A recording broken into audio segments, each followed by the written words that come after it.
Alors, je prépare un article sur le système du français, description du système du français. J'avais déjà fait un mémoire en 89 qui s'appelait Essai de description. Voilà. Donc c'est le prolongement de cet essai de description à la lumière des relations interlinguistiques qui a été prévu pour Paris 5 et le professeur Calvet. Alors, quelques éléments oralement, mais c'est vrai que ça doit s'expliquer plutôt par écrit. La thèse que je défends est la suivante maintenant.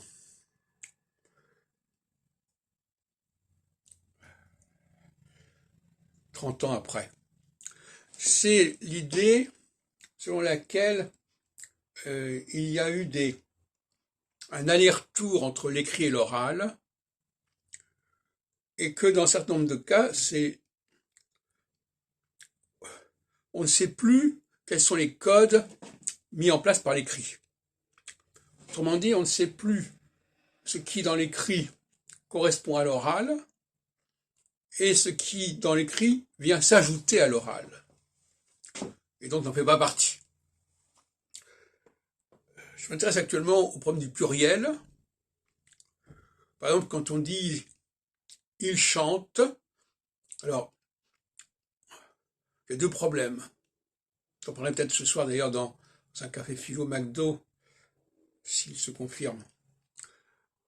Il chante, il y a deux problèmes. Ben, premièrement, est-ce qu'on doit dire il chante au singulier ou il chant?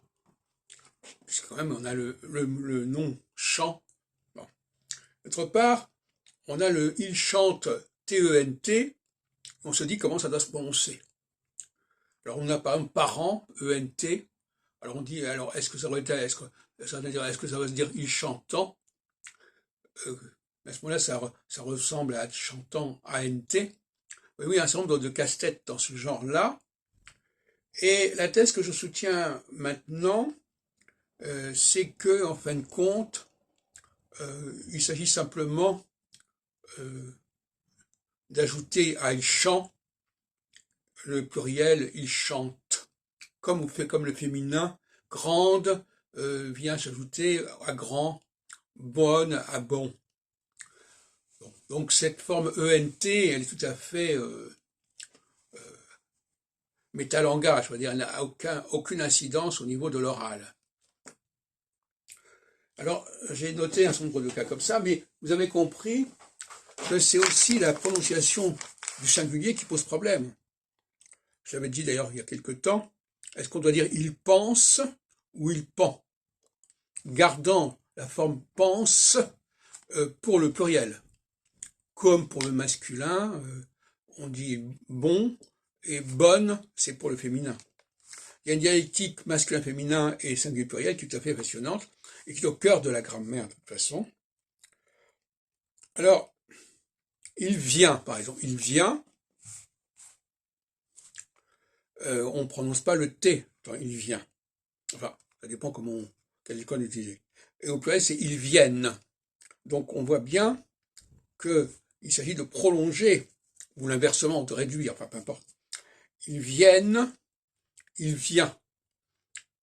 Donc le ENT, là, ne fait que préciser qu'il faut entendre le N et ne plus le diphtonguer.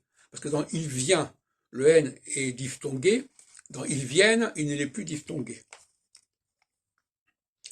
Il y a aussi la question des pronoms. Qu'est-ce que c'est qu'un pronom? Un pronom, ça ne se suffit pas à lui-même. Un pronom se met à la place du nom. Par exemple, on dit « il chante »,« ils chante »,« il » qui c'est « il ». Ben, il faut savoir qui c'est « il ». Alors ce sont des gens dont on a parlé avant. Donc le pronom tout seul ne signifie rien. Il renvoie à autre chose. Elle renvoie à autre chose. Donc, quelque part, on pourrait se demander si on a vraiment besoin du pronom personnel en français. dont on se passe très bien d'ailleurs dans les autres langues latines comme l'espagnol et l'italien, où on n'a pas besoin de préciser tout le temps elle, il, etc. Parce que finalement c'est un peu redondant, et ça c'est peut-être pas très utile. Donc, il chante au singulier, il chante au pluriel, et là, comme je reviens, donc ENT n'a pas d'usage, et il suffirait de mettre E. Alors on a peut-être mis ENT pour montrer que c'était un pluriel, non pas un féminin. C'est une hypothèse qu'on peut envisager.